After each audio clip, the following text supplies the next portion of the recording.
Secunderabad parade ground TRS 14వ ఆవిర్భావ వేడుకలకు సిద్ధమైంది. మధ్యాహ్నం 3 గంటలకు ప్రారంభం కానున్న ఈ సభకు కార్యకర్తలు భారీగా తరలిరానున్నారు.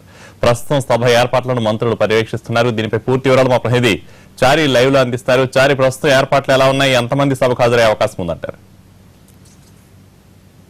అధికారంలోకి వచ్చిన తర్వాత టీఆర్ఎస్ నిర్వహిస్తున్నటువంటి తొలి బహిరంగ సభ, అదేవిధంగా 14వ సంవత్సరంలోకి టీఆర్ఎస్ పార్టీ అడుగుతున్న నేపథ్యంలో ఏర్పాటు చేసినటువంటి ఈ సభకు భారీ ఎత్తున జనాన్ని సమీకరించారని చెప్పేసి ఇప్పటికే టీఆర్ఎస్ నిర్ణయించింది. ఈ మేరకు పెరేడ్ గ్రౌండ్ లో ప్రతి జిల్లాకు సంబంధించి 10 జిల్లా నుంచి 1,00,000 మంది వచ్చేటట్టు ఏర్పాటు చేయాలని చెప్పేసి సీఎం మంత్రులకు జిల్లాలో ఉన్నటువంటి ఎమ్మెల్యేలందరికీ ఆదేశించిన నేపథ్యంలో ఆ దిశగా ఆ పార్టీ నేతలు కార్యకర్తలు అదే దిశలో పనిచేస్తున్నట్టు తెలుస్తుంది. అయితే ప్రస్తుతం ఇక్కడ ఇప్పటికీ పరేడ్ గ్రౌండ్ లో స్టేజీకి సంబంధించినటువంటి ఏర్పాట్లన్నీ పూర్తిగా వస్తున్నాయి. అయితే పార్టీ నిర్ణయించినటువంటి సమయం ప్రకారం 2 గంటల సమయంలో గ్రేటర్ హైదరాబాద్ కు సంబంధించినటువంటి మంత్రులు ఎమ్మెల్యేలంతా ఆయా ప్రాంతాలకు సంబంధించి ఆయా నియోజకవర్గాలకు సంబంధించినటువంటి ప్రాంతాల నుంచి ర్యాలీగా బయలుదేరి పరేడ్ గ్రౌండ్ కు చేరుకుంటారు. 3 గంటల వరకు గ్రేటర్ హైదరాబాద్ లో ఉన్నటువంటి పార్టీ కార్యకర్తలు ముఖ్య నేతలంతా ఆ పరేడ్ గ్రౌండ్ కు వచ్చే అవకాశం ఉంది. 3:30-4 మధ్య మిగిలిన 10 జిల్లాలకు సంబంధించినటువంటి కార్యకర్తలు వివిధ ప్రాంతాల నుంచి వచ్చేటువంటి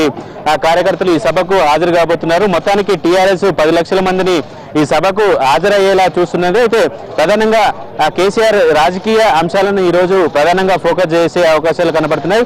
మొన్న ప్లీనరీలో ప్రభుత్వం చేపట్టినటువంటి పథకాలు ఇలాంటి అంశాలనే ప్రతినిధులకు వివరించారు. అయితే ఈ రోజు జరగబోతున్నటువంటి సభలో మాత్రం రాజకీయ అంశాలకు పెద్దగా ప్రాధాన్యత ఇచ్చే అవకాశాలు కనబడుతున్నాయి. 14 ఏళ్ల తెలంగాణ ఉద్యమంలో కార్యకర్తల చేసినటువంటి కృషిని కొనియాడుతూనే కార్యకర్తలకు భవిష్యత్తు దిశానిర్దేశం చేయాలని చెప్పేసి ఈ రోజు సభలో కేసీఆర్ ప్రసంగం ఉంటుంది. అయితే ప్రధానంగా 10 నెలల పాలనలో కూడా కేసీఆర్ ఎదుర్కొంటున్నటువంటి రాజకీయపరమైనటువంటి ఇబ్బందులు, ఇతర పార్టీ నుంచి వస్తున్నటువంటి ఇబ్బందులన్నింటినీ ప్రధానంగా ఫోకస్ చేయబోతున్నారు. అయితే ఈ రోజు జరగబోతున్నటువంటి సమావేశం మాత్రం కార్యకర్తలకు అటు నాయకులకు దిశానిర్దేశంగా ఉండేటట్టు చూడాలనేసి ఇప్పటికే పార్టీ భావిస్తున్న నేపథ్యంలో ఆవిర్భావ సమావేశం ప్లీనరీలో కేసీఆర్ ఎప్పుడు మాట్లాడే తరహాలో కాకుండా కొంత ప్రభుత్వానికి సంబంధించినటువంటి వ్యవహారాలనే మాట్లాడే నేపథ్యంలో కొంత కార్యకర్తలు ఉత్సాహం లేకుండా పోయారు అనే ఒక చర్చ కూడా పార్టీలో ఉన్న నేపథ్యంలో ఈ రోజు జరిగే సభలో మాత్రం పూర్తిగా రాజకీయాలకు సంబంధించినటువంటి అంశాలనే ప్రస్తావించే అవకాశం ఉంది.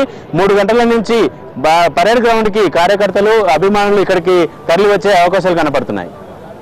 థాంక్యూ.